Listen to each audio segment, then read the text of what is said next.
ॐ अज्ञानतिमिरान्धस्य ज्ञानञ्जनशलाकया चक्षुरुन्मिलितं येन तस्मै श्रीगुरवे नमः।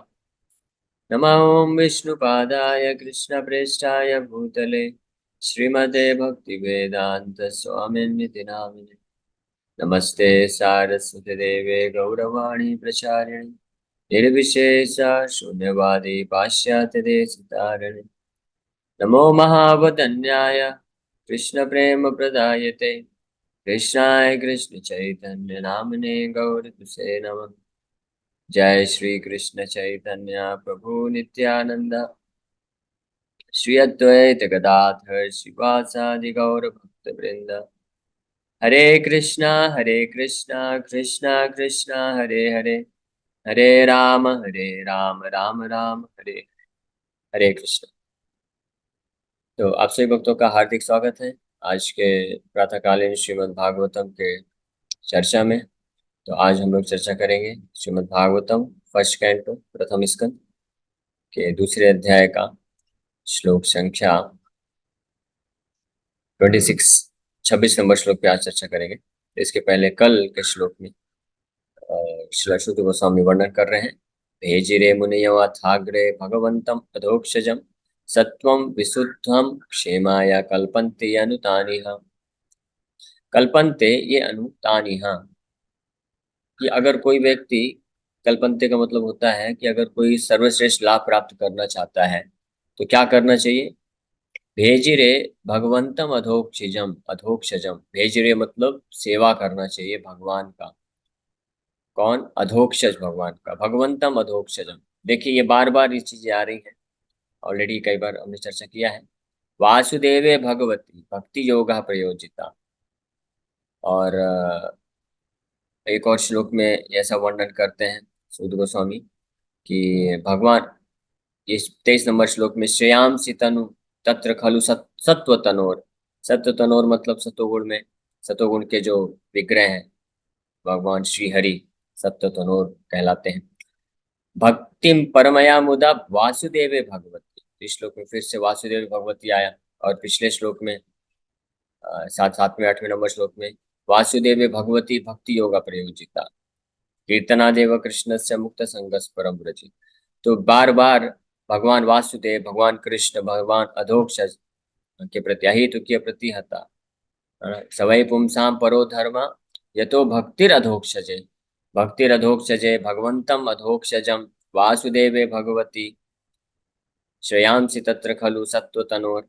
ये इतने सारे श्लोकों में जहाँ पे भी शुद्ध गोस्वामी वर्णन कर रहे हैं कि भक्ति करना चाहिए भगवान का। और कौन भगवान का? अधोक्षज भगवान का, यानी या वासुदेव भगवान का, भगवान कृष्ण का, भगवान हरि का। एक भी श्लोक में शुद्ध गोस्वामी जस्ट ये वर्णन नहीं कर रहे हैं कि भगवान का भक्ति, कौन भगवान का? अधोक्षज भगवान का। और सत्वम विशुद्ध भक्ति, सत्वम विशुद्धम रूप में स्थित होकर के सेवा करना चाहिए। इनको जो कल्पन्ते मतलब जो इच्छा रखते हैं to drive the ultimate benefit, सर्वश्रेष्ठ लाभ अगर कोई प्राप्त करना चाहता है। और किस प्रकार से करना चाहिए? शुश्रूषदान से, पिछले कई श्लोक पहले आया था ये शब्द, शुश्रूषदान से वासुदेव कथा रुचि श्यान महत सेवया विप्रा, श्यान महत सेवया विप्रा पुण्य तीर्थ निश्चेवणात्। ये आया था ऑलरेडी, मैं चर्चा किया था। नित्यम भागवत सेवया। तो इस प्रकार से, और यहाँ पे भी इस श्लोक में भी अगर आप देखेंगे तो कल्पन्ते ये अनु तानिहा। कल्पन्ते ये अनु, अनु का मतलब होता है उनके पद चिन्हों में पालन करते हुए। किनके? मुनियों, मुनियों अथाग्रे, जितने भी महान ऋषि मुनि हुए हैं भगवान के शुद्ध भक्त, जिन्होंने भगवंतम अधोक्षजम, अधोक्षज भगवान का जो सेवा किए हैं, उनके पद चिन्हों में पालन करके कोई भी व्यक्ति सर्वश्रेष्ठ लाभ को प्राप्त कर सकता है। यानी कहीं पे भी स्वतंत्र रूप से, पहली बात तो भगवंतम अधोक्षजम, भगवान अधोक्षज भगवान कृष्ण के प्रति भक्ति अर्पण करना है। और कैसी? विशुद्ध या शुद्ध भक्ति, परमया भक्ति या अहेतु की प्रतिहता भक्ति अर्पण करना है। और ये भी कोई स्वतंत्र रूप से नहीं कर सकता है, उस तरह से नहीं करना चाहिए। शुश्रूषद दानस्य, है ना, स्यान महत सेवया विप्रा, महत सेवा के द्वारा, यानी भगवान के शुद्ध भक्त आचार्यों के मार्गदर्शन में रहते हुए। और यहीं पे इस श्लोक में भी कल्पन्ते अनुतानी हम बोल रहे हैं। तो हर तरीके से अलग अलग तरीके से निष्कर्षतः यहाँ पे ही ये निष्कर्ष लेके आ रहे हैं कि भगवान के शुद्ध भक्तों के मार्गदर्शन में रहते हुए भगवान कृष्ण भगवान हरि के अहेतु की भक्ति में जो लगता है, शुद्ध भक्ति में जो लगता है, वो ही जो है व्यक्ति सर्वश्रेष्ठ लाभ प्राप्त करके इस भौतिक बंधन से मुक्त होकर के भगवान के धाम को जा सकता है। तो इस प्रकार से मुनियो अथाग्रे, जो ये मुनि यहाँ पे आया है, ये सब सूचित करता है। मुनि का मतलब होता है जो विचारशील होते हैं। तो भगवान के जो शुद्ध भक्त होते हैं वो असली विचारशील होते हैं, विवेकशील होते हैं, असली बुद्धिमान होते हैं। तो वो भगवान अधोक्षज का भक्ति करते हैं। तो अब आज के श्लोक में वर्णन कर रहे हैं। मुमुक्षवो घोर रूपान हित्वा भूतपते नथा नारायण कला शांता भजंती अनसूयवः। देखिए फिर से इस श्लोक में कंफर्मेशन दे रहे हैं, निष्कर्ष दे रहे हैं कि those who are serious about liberation are certainly non-envious and they respect all, uh, yet they reject the horrible and ghostly forms of the demigods and worship only the all blissful forms of Lord Vishnu and his plenary portions. इसलिए यहाँ पे निष्कर्ष दे रहे हैं मुमुक्षवो। पिछले श्लोक में जो शब्द आया है कल्पन्ते क्षेमाया, कल्पन्ते ये अनुतानिहा, क्षेमाया मतलब जो सर्वश्रेष्ठ लाभ प्राप्त करने के लिए लोगों को क्या करना चाहिए, भगवान अधोक्षज का, भगवान के शुद्ध भक्त के आश्रम में रह के सेवा करना चाहिए, भक्ति करना चाहिए। और मुमुक्षवो यानी जो व्यक्ति पर्सन्स डिजायरिंग लिबरेशन, उनको क्या करना चाहिए। इस श्लोक में फिर से वही बात बोल रहे हैं, यानी कितना जोर दे के बोल रहे हैं, कितना क्लियर स्पष्ट रूप में। मुमुक्षवो घोर रूपान, जितने भी अलग अलग प्रकार के घोर हॉरिबल घैशली फॉर्म्स हैं अलग अलग, उनको हित्वा, हित्वा मतलब त्याग के, भूतपति न था, भूतपति, पति का मतलब होता है कंट्रोलर या मास्टर, भूत मतलब इस पूरे भौतिक जगत के तत्वों का, भौतिक प्रकृति का या जीवात्माओं के। तो इस भौतिक जगत में, प्रकृति में जो देवी देवता होते हैं वो भौतिक प्रकृति को नियंत्रित करते हैं, भगवान के एजेंट बन करके, भगवान के आदेशानुसार वो मैनेजर्स हैं, तो इसको संचालन करते हैं वो, इसलिए उनको भूतपतिन कहा गया है। तो ऐसे भूतपतिन यानी डेमी गॉड्स, देवताओं को, जो कि घोर घोर रूपान क्यों बोला गया है। घोर रूपान का मतलब ये नहीं कि वो बहुत गंदे दिखते हैं। कुछ लोग तो होते हैं संसार में जो तमोगुणी होते हैं पूरी तरह से, वो लोग भूत प्रेत पिशाच इनका पूजा करते हैं, वो आसुरी प्रवृत्ति के होते हैं, तो वो तो घोर रूपान का पूजा करते हैं। लेकिन यहाँ पे घोर रूपान हित्वा भूतपति को भी, क्योंकि वो ऐसे देवताओं का पूजा करने के बाद व्यक्ति की जो दुर्दशा होती है वो बहुत ही हॉरिबल हो जाती है, घोर रूप हो जाती है। क्यों? क्योंकि कोई भी व्यक्ति किसी भी देवी देवता का पूजा करेगा तो उससे जो भौतिक ऐश्वर्य प्राप्त होगा उसके कारण उसका जो बुद्धि है वो और भ्रष्ट हो जाता है और उसके अनर्थ बढ़ जाते हैं और वो भौतिक बंधन में फंसता चला जाता है। इसीलिए ऐसे घोर रूपान को हित्वा भूतपति, और क्या करना चाहिए, नारायण कलह शांता, भगवान नारायण जो पूर्ण रूप से दिव्य आध्यात्मिक स्थिति में हमेशा रहते हैं, या उनके कलह, कलह मतलब उनके जितने भी अवतार हैं, भगवान नारायण हरि या उनके जितने भी अवतार हैं, विष्णु तत्व हैं, भजंती उनका ही पूजा करना चाहिए, उनका ही सेवा करते हैं। कौन? मुमुक्षवो, ऐसे लोग जो भौतिक संसार, भौतिक बंधन से मुक्त होना चाहते हैं। अनुसूयवः, ये अनुसूयवः शब्द बहुत महत्वपूर्ण है कि भगवान के जो ऐसे भक्त होते हैं जिनको इस भौतिक संसार से कुछ नहीं चाहिए, वो केवल इस भौतिक संसार से मुक्ति प्राप्त करके, वास्तव में भगवान के शुद्ध भक्त मुक्ति भी नहीं चाहते हैं, लेकिन यहाँ पे ऐसे लोगों का वर्णन किया जा रहा है जो शुद्ध भक्ति के मार्ग में अभी प्रारंभिक अवस्था में है और उनके हृदय में है मुक्ति प्राप्त करना। यहाँ पे मुक्ति का मतलब तदात्म वाली मुक्ति नहीं है, जो मायावादी लोग चाहते हैं। यहाँ पे मुक्ति का मतलब है वैकुंठ के धाम को प्राप्त करना, भगवान के का पार्षद के रूप में ऐसी मुक्ति प्राप्त करना। तो ऐसे भी जो भक्त होते हैं तो उनका विचार जो रहता है वो इस संसार के बंधन से मुक्त होना चाहते हैं। इस संसार की कोई भी वस्तु, किसी भी व्यक्ति के प्रति जो आसक्ति है वो विकसित नहीं करना चाहते हैं। तो इस संसार के किसी भी जीव के प्रति वो ईर्ष्या का भाव नहीं रखते हैं। ईर्ष्या क्यों उत्पन्न होता है? ईर्ष्या आता है जब हमको कोई वस्तु चाहिए, या कोई भी ऐसा इस संसार का कोई भी वस्तु, व्यक्ति हमको चाहिए और वो हमको ना प्राप्त हो और किसी और को प्राप्त हो जाए, तो उस जिसको प्राप्त होता है उसके प्रति ईर्ष्या विकसित हो जाती है। तो ये जो इंद्रिय तृप्ति है, सेंस ग्रेटिफिकेशन है, भौतिक भोग की वासनाएं होती हैं, इसका प्रभाव ये रहता है कि अगर किसी को भौतिक भोग की वासनाएं को पूर्ति करने के लिए संसाधन मिल जाते हैं, ऐश्वर्य मिल जाते हैं, तो वो व्यक्ति का अहंकार बढ़ जाता है, घमंड बढ़ जाता है, और उसकी बुद्धि भ्रष्ट हो जाती है, और वो आसुरी प्रवृत्ति का होता चला जाता है। ये पहला प्रभाव है अगर इंद्र तृप्ति की भावना की पूर्ति होती है। और अगर इंद्र तृप्ति की भावनाएं हैं, भोग वृत्ति वो पूरी नहीं होती है, और हम तो कोई व्यक्ति देखता है कि किसी दूसरे की पूरी हो रही है वो इच्छाएं, तो उसके प्रति फिर ईर्ष्या उत्पन्न हो जाता है। यानी ईर्ष्या या तो, यानी पहले काम वासना है, अगर काम वासना पूर्ण होता है, तृप्त होता है, तो और लालच लोभ बढ़ता है, घमंड बढ़ता है, और बुद्धि भ्रष्ट हो जाती है, मोह में आ जाता है व्यक्ति। यानी काम वासना की पूर्ति से मोह भी उत्पन्न होता है, लोभ भी उत्पन्न होता है, और मद, मद का मतलब होता है पागलपन, उत्पन्न हो जाता है। और अगर काम वासना की पूर्ति नहीं होती है तो क्रोध और ईर्ष्या द्वेष मत्सरता उत्पन्न हो जाती है। यानी ये छह के छह अनर्थ एक कनेक्टेड है, और ओरिजिनली उत्पन्न होते हैं काम से, काम वासना। और काम कहाँ से उत्पन्न होता है, भगवान इस पर शब्दों में बताते हैं, काम ऐसा क्रोध ऐसा रजोगुणा समुद्भव। रजोगुण के संपर्क में आने से ये काम जो है उत्पन्न हो जाता है। इस प्रकार से व्यक्ति ईर्ष्या का भाव रखता है। लेकिन यहाँ पे बहुत ही महत्वपूर्ण चीज बताई जा रही है कि जो भक्त लोग इस मुक्ति प्राप्त करना चाहते हैं, भगवान के धाम जाने का जिनका एकमात्र लक्ष्य होता है, तो वो किसी भी व्यक्ति के प्रति ईर्ष्या का भाव नहीं रखते हैं, क्योंकि संसार का कुछ भी उनको चाहिए नहीं, संसार की कोई वस्तु उनको नहीं चाहिए। तो इसलिए, तो ऐसे जब भक्त लोग किसी देवी देवताओं का पूजा छोड़ के भगवान हरि का, नारायण का पूजा करते हैं, तो इसमें निश्चित रूप में उस भक्त के द्वारा किसी भी देवी देवताओं का अनादर नहीं किया जा रहा है, या उनके प्रति ईर्ष्या का भाव नहीं रहता है।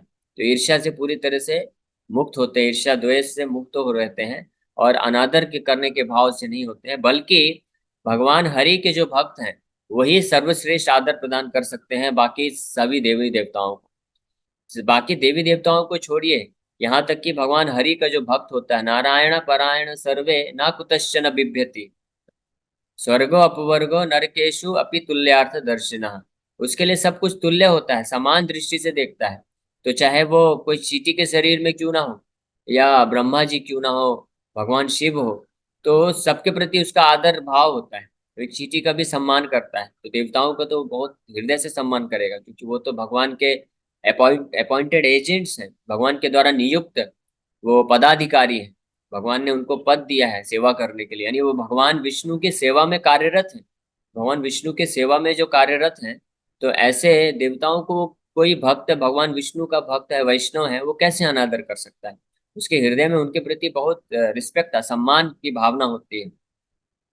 जैसे हम सुनते हैं कथा मृगारी का, तो मृगारी तो एक चींटी को भी नहीं मारना चाह रहा। और तो इसलिए जब भक्त देवी देवताओं का पूजा छोड़ के केवल भगवान नारायण का, भगवान हरि का ही चरण कमलों का स्मरण करता है, उनका भजन करता है, उनका सेवा करता है, तो उसमें ये भाव नहीं रहता है कि वो देवी देवताओं का डिसरिस्पेक्ट कर रहा है, बल्कि वो भगवान हरि के प्रति इतना समर्पण का भाव है, उनके प्रति उसका इतना आसक्ति है, प्रेम है, कि वह अन्य अन्य किसी और जगह वो अपने मन को विचलित नहीं करना चाहता है। और वो स्पष्ट रूप में जानता है, जैसे यहाँ पे वर्णन है, मुमुक्षवः, वो स्पष्ट रूप में जानता है कि भगवान हरि ही हैं जो केवल व्यक्ति का उद्धार करके भगवान परम पदम को प्रदान कर सकते हैं। परम पदम मतलब भगवान का दिव्य चिन्मय धाम को प्राप्त प्रदान कर सकते हैं, मुक्ति को प्रदान कर सकते हैं। इसलिए हित्वा घोर रूपान भूतपति नारायण कला शांता भजंती ही अनसूयवः। जैसे ईर्ष्या से मुक्त भक्त लोग केवल भगवान हरि के भजन में लगते हैं, है ना। और इस प्रकार से जो कोई भक्त होता है वो ही वास्तव में भगवान हरि तो प्रसन्न होते ही है, संतुष्ट होते ही है, उनके अलावा जितने भी देवी देवता हैं, जितने भी जीवात्मा हैं, सब उससे प्रसन्न हो जाते हैं, सब संतुष्ट हो जाते हैं। केवल जो इस संसार के जो ईर्ष्यालु लोग हैं, जो भगवान हरि के प्रति ईर्ष्या रखते हैं, तो ऐसे लोग ही जो हैं भगवान हरि के भक्तों के प्रति ईर्ष्या रखते हैं। अन्यथा उनको छोड़कर कैसे ईर्ष्यालु, जो सर्प और बिच्छू, सर्प वृश्चिक, वृश्चिक सर्प हत्या मोदेत साधुरपि वृश्चिक सर्प हत्या, कि जो सर्प और वृश्चिक के समान जिनका स्वभाव होता है, ईर्ष्या का भाव होता है, केवल वही लोग ऐसे होते हैं जो ना बिना किसी कारण के भगवान और भगवान के शुद्ध भक्तों के प्रति ईर्ष्या भाव रखते हैं और उनसे द्वेष करते हैं और उनको अपराध, उनके प्रति अपराध करते हैं। अन्यथा भगवान का जो भक्त होता है उससे और भगवान से हर कोई व्यक्ति जो है प्रसन्न रहता है, संतुष्ट रहता है। और देवी देवता तो निश्चित रूप में वो भगवान के महान भक्त हैं, वो वरिष्ठ भक्त हैं, वो सीनियर भक्त हैं, भगवान के बहुत ही कॉन्फिडेंशियल सर्वेंट हैं, भगवान के कृपा पर पात्र हैं। तो ऐसे जो देवी देवता होते हैं वो तो बहुत ही प्रसन्न होते हैं जो भगवान विष्णु का भक्ति करता है। इसलिए कुछ दिन पहले किसी ने प्रश्न पूछा था कि हम हमारे परंपरा से चला आ रहा है कुल देवता का वर्शिप करने का, तो उसको हम छोड़ देंगे तो छोड़ने के लिए मना नहीं किया जा रहा, आप करिए। आप किसी कोई भी कुल देवता है, कुल देवी है, वो भी भगवान के भक्त हैं, तो आप उनको भगवान के भक्त के रूप में और अपना गुरु स्वीकार करके उनका पूजा करिए और उनसे प्रार्थना करिए कि आप हमारे कुल देवता हैं, कुल देवी हैं। आपसे विनम्रता पूर्वक प्रार्थना है कि आप हमको भगवान कृष्ण के प्रति, भगवान नारायण, भगवान हरि के प्रति, भगवान राम के प्रति हमको भक्ति प्रदान करिए। तो वो खुद भक्त हैं तो आपको मदद करेंगे। लेकिन वहीं दूसरी ओर कि अगर आप उनका पूजा नहीं भी करते हैं और आप केवल भगवान नारायण, भगवान हरि के पूजा में लगते हैं, उनका भजन करते हैं, तो उनका पूजा, अन्य देवी देवताओं का पूजा अपने आप हो जाता है। वो अत्यंत प्रसन्न हो जाते हैं, संतुष्ट हो जाते हैं, सुखी हो जाते हैं। तो इस प्रकार से जो मुमुक्षु वो लोग हैं, वो लोग अन्य हर प्रकार के जंजालों को छोड़ करके केवल भगवान हरि के शुद्ध भक्ति में अपने आप को लगाते हैं। The Supreme Personality of Godhead, Sri Krishna, who is the original person of the Vishnu categories, expands himself in two different categories, namely integrated plenary portions and separated parts and parcels. The separated parts and parcels are the servitors, and the integrated plenary portions of Vishnu Tattvas are the worshipful objects of service. कि हमने चर्चा किया था कि भगवान कृष्ण, परम भगवान, वो दो रूप में अपना विस्तार करते हैं। एक विस्तार उनका होता है विष्णु कैटेगरी, जिनको विष्णु तत्व की कैटेगरी में आते हैं, विष्णु तत्व कहलाते हैं। उसको इंटीग्रेटेड प्लेनरी पोर्शंस या स्वांश विस्तार बोला जाता है। इंटीग्रेटेड मतलब स्वांश, कनेक्टेड है, इंटीग्रल पार्ट है, वो डिस्कनेक्टेड, सेपरेट नहीं है, अलग नहीं है। तो वो जैसे भगवान कृष्ण बलराम के रूप में, फिर वासुदेव, प्रद्युम्न, संकर्षण, अनिरुद्ध, और रामादि मूर्ति शुक्ला नियमेन तिष्ठन, भगवान रामचंद्र, नरसिंह, वराह, मत्स्य अवतार, अनेकों अनेकों ऐसे करोड़ों करोड़ों अवतार में जब प्रकट होते हैं, तो वो उन अवतारों में विष्णु तत्व के जो कैटेगरी है, स्वांश विस्तार जिनको बोला जाता है, तो उनमें या भगवान कृष्ण में कोई अंतर नहीं होता है। वो सब के सब भगवान कृष्ण के समान ही पूजनीय होते हैं और उनका भजन, उनका सेवा करना चाहिए। और ऐसे विष्णु तत्व जो स्वांश विस्तार है कृष्ण के, उनमें से किसी का भी कोई भक्ति करता है, भजन करता है, पूजा करता है, सेवा करता है, तो उसको बराबर सेम लाभ उसको प्राप्त होता है। वो आध्यात्मिक, नित्य सनातन आध्यात्मिक जगत को प्राप्त कर सकता है, इस भौतिक भवबंधन से मुक्त हो सकता है। तो ये पहला विस्तार होता है। दूसरे विस्तार भगवान करते हैं विभिन्न अंश के रूप में, सेपरेटेड पार्ट्स एंड पार्सल्स के रूप में करते हैं, जो जीव तत्व कहलाते हैं, जिसमें शिव तत्व अलग ही तत्व है, रुद्र तत्व है, शिव तत्व बोलते हैं, वो एक, वो भी अलग तत्व है। और जीव तत्व, असंख्य जीवात्माएं, हम सब जीवात्माएं हैं, तो इसमें भगवान विस्तार करते हैं। तो हालांकि ये भी भगवान के ही विस्तार हैं, हम भी सब भगवान के विस्तार हैं, एक्सपेंशन है, लेकिन हम सेपरेटेड है। सेपरेटेड का मतलब होता है कि भगवान और हम में अंतर है, अंतर होता है, इसलिए इसको सेपरेटेड पार्ट्स एंड पार्सल्स। और पार्ट्स एंड पार्सल्स का मतलब होता है कि बहुत ही माइन्यूट है, यानी महत्वहीन, इनसिग्निफिकेंट है, बहुत ही तुच्छ है, अणु आत्मा बोला जाता है। शास्त्रों में इस जीवात्मा को अणु आत्मा कहा गया है, और भगवान और उनके जितने भी विष्णु तत्व उनको विभु आत्मा बोला गया है, यानी एक मास्टर है, एक सर्वेंट है। तो सर्विटर्स यानी दास के रूप में। तो जितने भी इस भौतिक ब्रह्मांड में या आध्यात्मिक जगत में भी जितने भी बहुत सारे जीवात्मा हैं, देवी देवता भी, ब्रह्मा जी तक जो है, वो सब इस parts and separated parts and parcels में आते हैं, यानी विभिन्न अंश के विस्तार में आते हैं, और वो जीव तत्व कहलाते हैं। वो भगवान नहीं होते हैं, वो जो होते हैं वो भगवान के सर्वेंट होते हैं, भगवान के दास होते हैं। तो उनका और भगवान शिव का पोजीशन अलग है, वो ना तो विष्णु तत्व है ना ही जीव तत्व है, बीच के कैटेगरी में आते हैं, और उनका पोजीशन जीव तत्व से ऊपर है, काफी ऊपर है। इसके बारे में बृहद भागवतामृत में श्रीला सनातन गोस्वामी बड़े विस्तार से इसका चर्चा करते हैं कि कितने परसेंट क्वालिटीज भगवान नारायण में है, कृष्ण में है, नारायण में है, फिर भगवान शिव में है, फिर ब्रह्मा जी में, फिर अन्य जीवात्माओं में ऐसे प्राप्त होते हैं। तो इस प्रकार से जो विष्णु तत्व है ये कॉन्स्टिट्यूशनली ये डिस्कशन किया जा रहा है। कॉन्स्टिट्यूशनली का मतलब है कि तात्विक रूप से। तो तात्विक तत्व के इस रूप से भी देखा जाए, विचार किया जाए, तो केवल जो विष्णु तत्व के कैटेगरी है, विष्णु तत्व के जो प्रकार हैं आत्माओं में या लिविंग एंटिटीज में, विष्णु तत्व के जो तत्व कैटेगरी हैं वो मालिक है, वो मायाधीश है, वो माया के परे हैं, माया के ईश्वर हैं, और वो मास्टर होते हैं और वो सेवा लेते हैं, सेवा उनको दिया जाता है। और जो जीव तत्व के कैटेगरी में होते हैं वो सेवक होते हैं, मायाधीन होते हैं, भगवान के अधीन होते हैं, भगवान के द्वारा पालित होते हैं, भगवान पालक है ना, मेंटेनर है, और जीवात्मा भगवान के द्वारा पालित है, मेंटेन्ड। भगवान प्री डोमिनेटर है एंड जीवात्मा प्री डोमिनेटेड है। प्री डोमिनेटर मतलब भगवान कंट्रोल करते हैं, ईश्वर है, और हम लोग कंट्रोल्ड हैं, हम लोग नियंत्रण में हैं। तो ये हमेशा डिफरेंस, ये जो अंतर हमेशा बना रहता है, इसको कोई परिवर्तन नहीं कर सकता है। ये जो है कॉन्स्टिट्यूशनल नेचर है, मतलब ये तत्व ही ऐसा है ना। जैसे नमक होता है, तो नमक का जो स्वाद है नमकीन ही रहेगा, आप उसको परिवर्तित नहीं कर सकते हैं। आप नमक को ठीक है कुछ ऐसे भी चीजों में मिला सकते हैं, जैसे कुछ मीठे चीजें पदार्थ बनाए जाते हैं तो उसमें भी थोड़ा नमक डाला जा सकता है, तो वो एक अलग बात है। लेकिन नमक अपना स्वभाव नमकीन ही रखेगा, जो चीनी है अपना स्वभाव मिठास ही रखेगा। इन दोनों के स्वभाव को परिवर्तित नहीं किया जा सकता है, क्योंकि वो उससे बने ही हुए हैं। तो इसी प्रकार से विष्णु तत्व, उनका तत्व ही है कि वो मास्टर है, मालिक है, नियंत्रक है, मायाधीश है, मायापति है। और जो जीव तत्व है उनका स्वभाव ही है, उनका तत्व ही है कि वो भगवान के दास हैं, भगवान पे निर्भर हैं, और अणु आत्मा है, माइन्यूट है ना। इसमें लड़ाई नहीं करना चाहिए कि जीवात्मा हम भी भगवान बनेंगे, केवल विष्णु या नारायण या भगवान कृष्ण ही क्यों भगवान रहे, वही बस सेवा क्यों ले, हम भी सेवा लेंगे।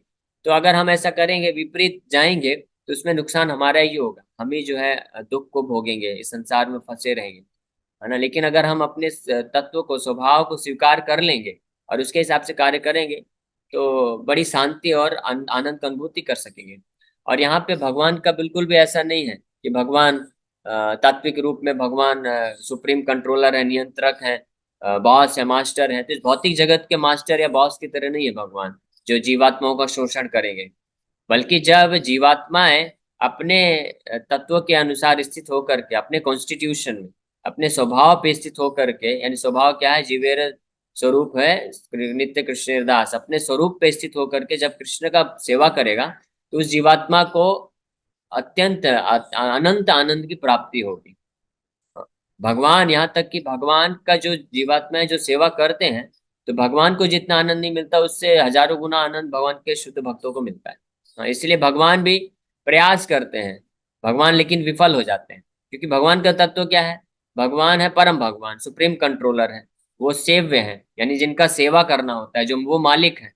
तो भगवान जब देखते हैं कि मेरे अनंत इतने सारे सेवक हैं, इतने सारे भक्त हैं, वो मेरा सेवा कर करके इतना दिव्य आनंद प्राप्त करते हैं, तो मेरे को तो जो आनंद मिलता है वो उससे इनको कई हजारों लाखों गुना आनंद ज्यादा मिलता है।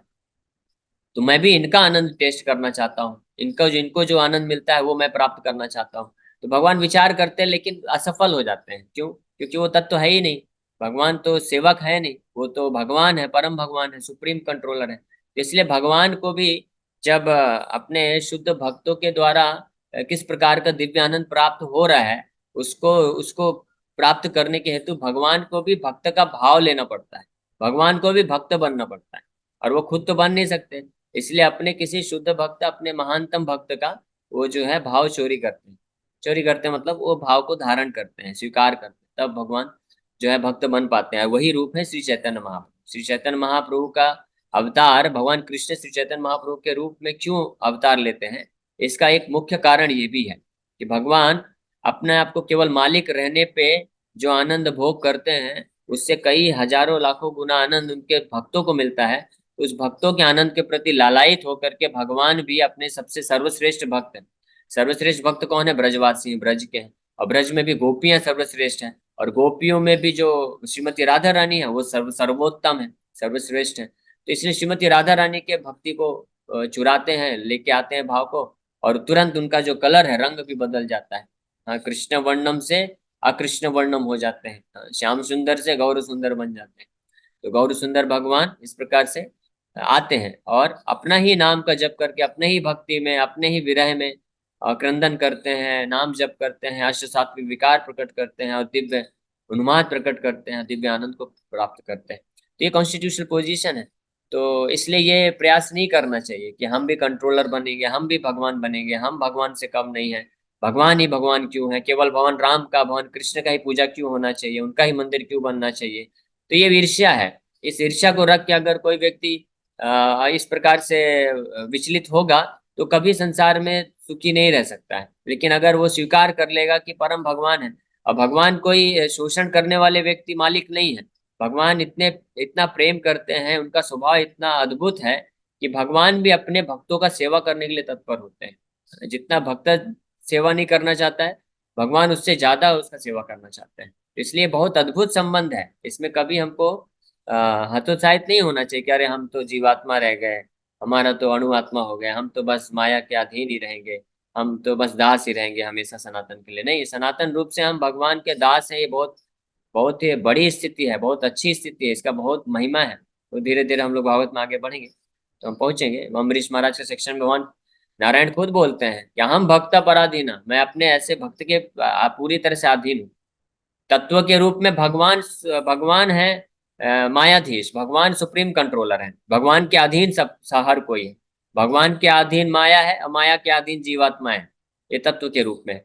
लेकिन जब कोई भक्त पूरी तरह से स्वतंत्र अपने स्वेच्छा का इस्तेमाल करके भगवान नारायण का भक्त बन जाता है और उनको पूरा समर्पण कर देता है, उनके सेवा में लग जाता है, तो वो भगवान उस भक्त के दास बन जाते हैं, उस भगवान उस भक्त के अधीन हो जाते हैं। और यही है ब्रज लीला। वृंदावन में, ब्रज में देखिए, भगवान कृष्ण जो समस्त जितने भी प्रकार के देवी देवता हैं, अनंत कोटि ब्रह्मांड है, सबको नियंत्रण करते हैं, सबको उत्पन्न करते हैं। भयम अपि यद विभेति, जो भय है, हाँ, भय, डर, डर का, भय का जो पर्सोनिफिकेशन है ना, भय व्यक्ति जो है, भय व्यक्ति, भय प्रभु बोल सकते हैं, डर प्रभु, फियर पर्सोनिफाइड। तो भय प्रभु भी जिनसे भयभीत होते हैं वो है कृष्ण। सोचिए, कृष्ण को कृष्ण के केवल थोड़ा सा अपनी भ्रुकुटी को टेढ़ा करने मात्र से भय प्रभु भी भयभीत हो जाते हैं। हम रामचंद्र भगवान की लीला में देखते हैं।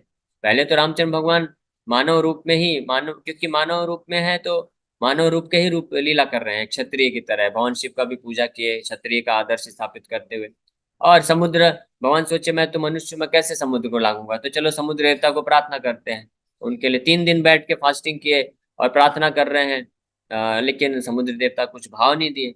तो भगवान सोचे ऐसे नहीं चलेगा, इनको बताना पड़ेगा कि मैं मनुष्य रूप में आया हूँ लेकिन मैं हूँ कौन। तो भगवान बस केवल अपना थोड़ा सा जो है गुस्सा प्रकट किए थे, अपनी भ्रुकुटी को थोड़ा सा टेढ़ा कर दिए थे, तो उतने मात्र में सारे समुद्र के जीव जंतुओं में इतनी गर्मी हो गई, वो जलने लग गए, वहां पे हलचल मच गया। समुद्र देवता भयभीत होके आके हाथ जोड़ करके प्रार्थना करने लगे, क्षमा याचना किए, और फिर उनको बताया रामचंद्र भगवान को कि कैसे आप पार कर सकते हैं। किस प्रकार से भगवान इतने पावरफुल हैं। और कपिल देव भी बताते हैं भागवत में कि सूर्य, चंद्र, वायु, अग्नि, ये सब अपना अपना कार्य कर रहे हैं, मत भयात, मेरे भय से ये सब कार्य कर रहे हैं। तो भगवान को डांटना भी नहीं पड़ता है, केवल भगवान की अथॉरिटी, भगवान को स्मरण करके ही सब लोग भयभीत होकर के अपने अपने कार्य को अच्छे से करते हैं। लेकिन वो भगवान यशोदा मैया की छोटी सी छड़ी को देख कर डर जाते हैं। क्यों? क्योंकि यशोदा मैया इतने पूर्ण रूप से भगवान कृष्ण को समर्पण है, उनके चेतना में हमेशा कृष्ण को सेवा करने का भाव है, शुद्ध भक्त है, इसलिए भगवान भी उनके अधीन हो गए, ऐसे ब्रजवासियों के अधीन हो गए। और क्यों ब्रजवासी नहीं, भगवान अम्बरीश महाराज तो वैकुंठ नारायण भी उनके अधीन हो गए। इस प्रकार से ये बहुत अद्भुत संबंध है। कभी इस भौतिक जगत के मालिक और दास के से संबंध से कंपेयर नहीं करना चाहिए। भगवान का जो भी संबंध है, चाहे वो शांत रस हो, दास्य रस हो, साख्य रस हो, वात्सल्य रस हो, या माधुर श्रृंगार रस हो, ये पांचों के पांचों रस जो है ये दिव्य हैं। इस भौतिक जगत के जो ये संबंध है, इससे बिल्कुल भी पूरी तरह से भिन्न है, जमीन आसमान का अंतर है। एक लोहा है और एक सोना है, दोनों जो है धातु, दोनों ही मेटल है, लेकिन दोनों में जमीन आसमान का अंतर है। जैसे हमने दास से रस का भी चर्चा किया कि भगवान मालिक है, हम दास हैं, तो ये संबंध जो है इस भौतिक जगत में जो मालिक और दास का संबंध दिखता है उससे पूरी तरह से अलग है। उसी प्रकार से भगवान का जो श्रृंगार रस है, माधुर्य रस है, जिसमें भगवान की कई हजारों रानियां हैं, परकीय स्वकीय भाव में, और परकीय रस में ब्रज की गोपियां हैं, तो ये भी रस जो है श्रृंगार माधुर्य रस, ये भी पूर्ण रूप से जो है दिव्य है। इसमें कोई भी माया का प्रभाव नहीं है, इसमें कोई भी इम्प्योरिटी यानी दूषण नहीं है, इसमें कोई भी काम वासना नहीं है। ये भी पूरी तरह से चिन्मय है। जिस प्रकार से मालिक और दास का हमने चर्चा की, उसी प्रकार से ये माधुर रस भी पूर्ण रूप से भगवान का जो है दिव्य स्तर पे रहता है। जिस प्रकार से जो भगवान के ऐसे भक्त होते हैं, तो भगवान को परम भगवान के रूप में, मालिक के रूप में स्वीकार करके उनकी सेवा में अपने आप को लगाते हैं, तत्पर कर रखते हैं, और वो दिव्य आनंद को इस प्रकार से प्राप्त करते हैं। तो मेरे ख्याल से हम लोग यहीं पे विराम करते हैं। नेक्स्ट आगे का जो तात्पर्य है कल हम लोग चर्चा करके और इस पे डिस्कस करेंगे। तो आप सभी भक्तों का बहुत बहुत धन्यवाद कि आप लोग आए और आपने विनम्रता पूर्वक श्रवण किया। तो किसी भक्त का कोई प्रश्न है तो पूछ सकते हैं आज जो भी चर्चा किया। यस अंश को। हरे कृष्ण प्रभु जी, दंडवत प्रणाम। हरे कृष्ण। प्रभु जी, आपने जो आज क्लास लिया, इसमें जैसे विदास रस और साक्ष्य रस का आपने बताया, ठीक है। और कैसे हम अपने प्रभु का मतलब भगवान के प्रति अपनी इच्छा प्रकट कर सकते हैं, कैसे उनकी सेवा कर सकते हैं। अभी आपने जिस तरह से बताया ना, अभी मेरी इच्छा ऐसी हो रही है कि मैं वही सब करूँ, ठीक है। लेकिन ये जब तक लेक्चर होता है तब तक एकदम माइंड एकदम डिस्टेबल रहता है, एकदम ओके। जैसे लेक्चर खत्म होता है आफ्टर सम टाइम, फिर वो माइंड डिस्ट्रैक्ट होता है वापस उस चीजों से, ऐसा होता है। इसीलिए श्री चैतन्य महाप्रभु बोले कलयुग में ऐसी स्थिति कीर्तनीय सदा हरि, इसलिए भगवान हरि का हमेशा स्मरण। इसलिए जो श्रवणम कीर्तनम है, हमको निरंतर करते रहना चाहिए। अगर हम करते रहेंगे तब धीरे धीरे हमारे दिमाग में, मन में, बुद्धि में, चेतना में ये बात बैठेगी अच्छे से। और जैसे जैसे हम श्रवण करते जाएंगे, बढ़ते जाएंगे आगे, तो भगवान के श्रवण में नष्ट प्रायेषु अभद्रेषु, सारे अभद्र नष्ट होते हैं। और जैसे से अभद्र अनर्थ नष्ट होंगे, तो हम इस दिव्य चेतना में हमेशा स्थित रह पाएंगे। इसलिए ज्यादा से ज्यादा हमको श्रवण करना चाहिए। हरे कृष्ण। हरे कृष्ण। और किसी भक्त का कोई प्रश्न है? हरे कृष्ण प्रभु जी। हरे कृष्ण। यस माता जी। प्रभु जी, जैसे हम जहाँ पे अभी रह रहे हैं प्रेजेंट में सूरत में, तो कई मंदिर ऐसे हैं जहाँ पे जैसे संतों को भगवान के रूप में पूजते हैं। नाम नहीं बोलना चाहूंगी, तो मैं वो पूछना चाहती हूँ। ऐसे में थोड़ा दुख होता है कि जो ओरिजिनल भगवान है उनको नहीं पूछ के उनके भक्तों को पूजना ठीक है, लेकिन वो कितना सही है मतलब। जी। हाँ, तो ये इस बारे में विशेष रूप से ध्यान देने वाली बात ये है कि जो शिष्य होते हैं वो अपने गुरु को भगवान के समान आदर, भगवान के समान पूजा और उनकी आज्ञा का पालन उनको करना चाहिए, शिष्य का दायित्व होता है। लेकिन जो गुरु हैं वो अपने आप को कभी ऐसा नहीं सोचना चाहिए कि मैं भगवान के बराबर हूँ। गुरु अपने आप को हमेशा भगवान का विनम्र दास समझते हैं। तो ये दोनों चीजें हैं। शास्त्रों में दोनों चीज बताई है कि शिष्य को गुरु का पूजा भगवान के जैसा ही करना चाहिए। इसका मतलब ये नहीं कि भगवान मान के करना चाहिए, भगवान के समान, क्योंकि भगवान के अत्यंत जो निकटतम पार्षद हैं, भगवान के शुद्ध भक्त हैं, और उनकी कृपा से हमको भगवान का भक्ति मिल रहा है। इसलिए भगवान चाहते हैं कि मेरे भक्त का मत भक्ता पूजा विधि कहा, कि मेरे भक्तों का पूजा जो है मेरे से ज्यादा बढ़ के है। भगवान कृष्ण खुद बोलते हैं उद्धव को भागवत में, और गीता में भी भगवान बोलते हैं आचार्य उपासनम, आचार्यों का उपासना करना चाहिए।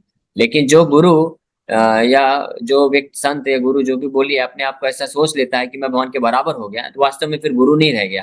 फिर ऐसे गुरु का, ऐसे संत का पूजा फिर नहीं करना चाहिए, क्योंकि वो फिर नहीं रह गए ऐसे गुरु। तो ऐसे कई हुए हैं कुछ लोग इस प्रकार से शास्त्रों के शिक्षाओं को गलत उपयोग करके और फिर भगवान के जैसे लीलाएं करने प्रारंभ कर देते हैं, अपने आप को भगवान ही समझ लेते हैं। और कुछ ऐसे केसेस हुए हैं कि वो जो है रासलीला वगैरह करना, ढोंग करना चालू कर देते हैं। तो ये बहुत ही बेकार चीज है।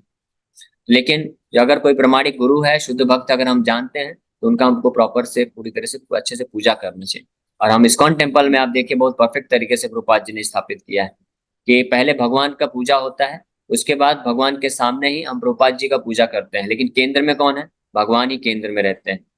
हाँ, तो प्रभुपाद जी ने ये बहुत ही क्लियर किया कि गुरु का रोल क्या है। गुरु जो है भगवान का एक विनम्र सेवक है, और वो गुरु की कृपा से हमको भगवान की प्राप्ति होती है। इसलिए हमको गुरु को ऋण चुकाने या धन्यवाद देने देते हेतु हमको भगवान के बराबर आदर सम्मान देना चाहिए।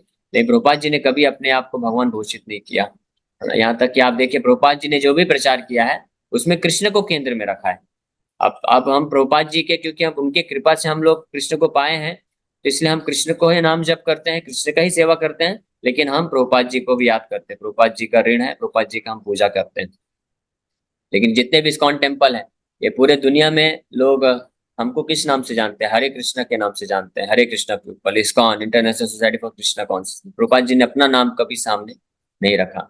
यहाँ तक कि प्रभुपाद जी के टाइम पे, समय पे, कुछ प्रभुपाद जी के सन्यासी शिष्य इस तरह का प्रचार करने लग गया कि प्रभुपाद जी वो भगवान के अवतार हैं। जैसे ही प्रभुपाद जी को पता लगा, तुरंत उनको बैन कर दिया इस्कॉन में, इनको इस्कॉन से बाहर ही निकाल दिए प्रभुपाद जी। और बहुत इस प्रकार से प्रभुपाद जी कार्य किए। लेकिन ऐसे तथाकथित कुछ लोग होते हैं जो कि या तो खुद डिक्लेयर कर देते हैं मैं भगवान हूँ, या अगर वो डिक्लेयर नहीं भी करते हैं तो उनके जो फॉलोवर्स होते हैं, शिष्य लोग होते हैं, वो बोलते हैं कि ये भगवान है, तो उनको मना नहीं करते हैं। तो मना करना चाहिए कि हम भगवान नहीं, हम गुरु हैं। गुरु का मतलब होता है भगवान का दास। तो उस दास के रूप में, आप भगवान के दास के रूप में हमको रिस्पेक्ट या आदर सम्मान कर सकते हैं। वो मना नहीं, उस शिष्य को करना चाहिए, लेकिन गुरु को कभी भगवान घोषित नहीं करना चाहिए। ठीक है, ये दोनों चीज अच्छे से समझना चाहिए, तभी हम प्रॉपर तरीके से अध्यात्मवाद में प्रगति कर सकते हरे कृष्णा प्रभु जी। एक सवाल है मेरा प्रभु जी। हैं। हाँ पूछिए, जल्दी पूछिए। प्रभु जी, मैं फौज में हूँ और अभी हाल फिलहाल 4-5 दिन हुआ जुड़े हुए हूँ हाँ राजीव पांडे जी के द्वारा। तो मैं हाँ, माला ये जाप करता हूँ, लेकिन मेरा लहसुन प्याज नहीं छूट रहा है नौकरी के चलते। तो क्या हाँ माला समझ जाप? गया। आपने ये प्रश्न पूछा था, मैं उत्तर दिया भी था। क्या माला जाप करिए, कोई दिक्कत नहीं। लहसुन प्याज, आप ऐसी परिस्थिति में है कि लहसुन प्याज नहीं छोड़ सकते हैं, तो आप उसको खाइए जी। और माला का जप करिए, ठीक है। और धीरे धीरे भगवान के योजना से आप हो पाएगा, ठीक। तो आप कंटिन्यू करिए। ओके। हरे हरे कृष्णा प्रभु Hare ji. Krishna. Okay, thank you very much. आप सभी भक्तों का बहुत बहुत धन्यवाद। हरे कृष्णा, हरे कृष्णा।